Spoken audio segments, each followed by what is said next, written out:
అయినటువంటి వాటన్నిటినీ ఏర్పాటు కోసం అనేక పోరాటాలు నిర్వహించింది. దున్నేవాడికే భూమి అనేటువంటి నినాదంతో తెలంగాణ సాయుధ పోరాటానికి ఊపిరి పోసి 5,000 మంది కమ్యూనిస్టు యోధులను కోల్పోయి భూమి పంపిణీ చేయడానికి కావలసినటువంటి ఉద్యమను నడిపినటువంటి పార్టీ భారత కమ్యూనిస్ట్ పార్టీ. అంతేకాకుండా ఈ దేశంలో సంపద సృష్టిలో భాగస్వామ్యమైనటువంటి శ్రమజీవులు ఎవరైతే ఉన్నారో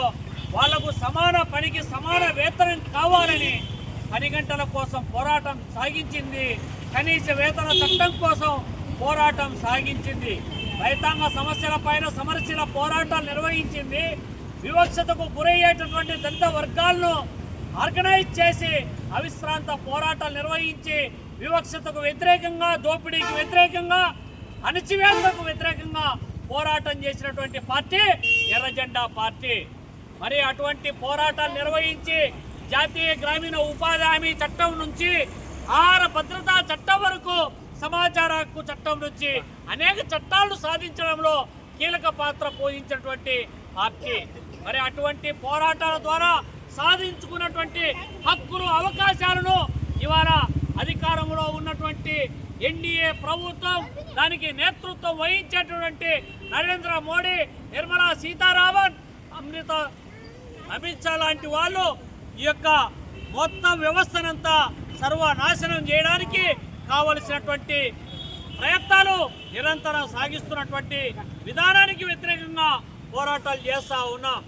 మరి పోరాడి సాధించుకున్నటువంటి ప్రభుత్వ రంగ సంస్థలను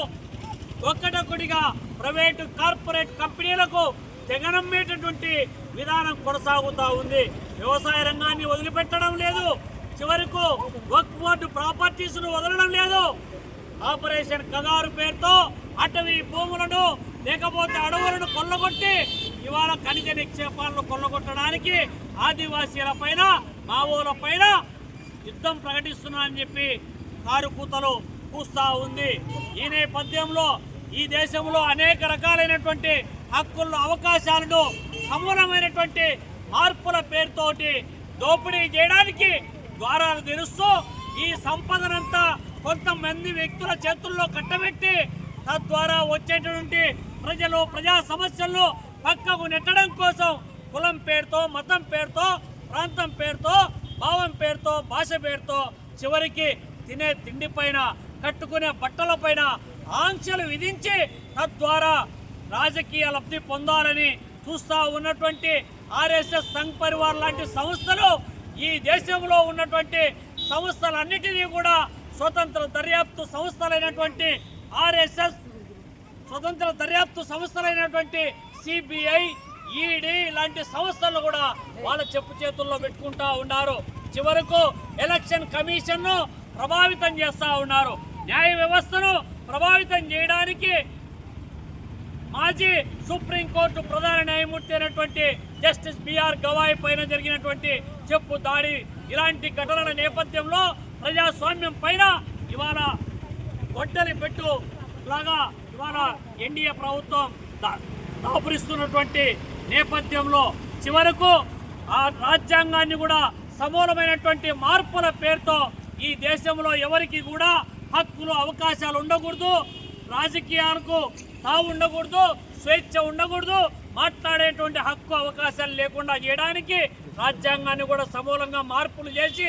ఒకే దేశం, ఒకే నోటు, ఒకే పన్ను, ఒకే ఎన్నిక, ఒకే పార్టీ అనేటువంటి ఒక నిరంకుశమైనటువంటి విధానానికి మోడీ ఆలోచిస్తున్నటువంటి నేపథ్యంలో అనేక పోరాటాలు చేసినటువంటి కమ్యూనిస్టు పార్టీ ఇప్పటికీ కూడా ఆ విధమైనటువంటి పోరాటాలను రూపకల్పన చేయడానికి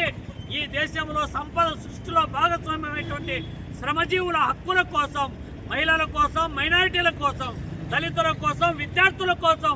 ఆరహం కృషి చేయడానికి, సమరశీల పోరాటాలు నిర్వహించడానికి ఈ యొక్క వార్షికోత్సవాలు వేదిక అవుతున్నటువంటి నేపథ్యంలో దున్నేవాడికి భూమి కావాలి, ప్రతి ఒక్కరికి, పేదవాడికి ఇల్లు కావాలి, ఇంటి స్థలం కావాలి, రేషన్ కార్డుతో పాటు మౌలిక సదుపాయాలైనటువంటి రోడ్లు, కాలువలు, వీధి లైట్లు లాంటి సమస్యల కోసం, సమగ్రాభివృద్ధి కోసం, ఉద్యోగ ఉపాధి అవకాశాల కోసం పోరాటమే ఏకైక ఎజెండాగా తీసుకొని రానున్నటువంటి రోజులలో పనిచేయడానికి ఈ యొక్క వార్షికోత్సవాలు వేదికకు అవుతున్నటువంటి నేపథ్యంలో ఈ వార్షికోత్సవాలలో ప్రజలందరూ కూడా